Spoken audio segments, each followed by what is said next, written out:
All right, let's now get into this conversation. The South African government is warning women to be wary of job offers on social media that promise opportunities abroad. This comes after local influencers shared viral videos promoting a Russian program called Alabuga Start, which targets women aged 18 to 22 with offers of international careers, free flights, housing, and even language lessons. Now, authorities fear that such schemes could be a front for human trafficking, especially as the country continues to grapple with high youth unemployment, leaving many young women vulnerable to exploitation.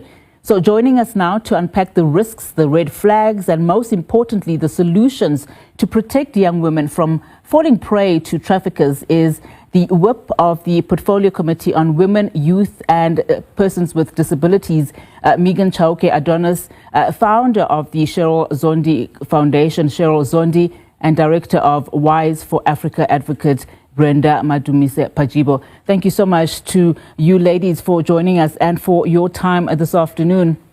Advocate, perhaps let me start with you. As someone who has, fought tirelessly for women's rights, how do we strengthen accountability when digital platforms like the social medias are being used to prey on young women? I mean, should government force platforms to take down, these suspicious recruitment ads more aggressively, do you think? Just your reaction also on this particular matter. Yeah, good afternoon, and thanks for having me. This is one of the challenges with companies that own these social media platforms that are refusing to be held accountable. They put money up front by buying politicians. So it's been a struggle in many jurisdictions in the world to get from Facebook, which is Meta, to Twitter and everyone else to be held accountable for the kind of content that they platform in all sorts of ways, right?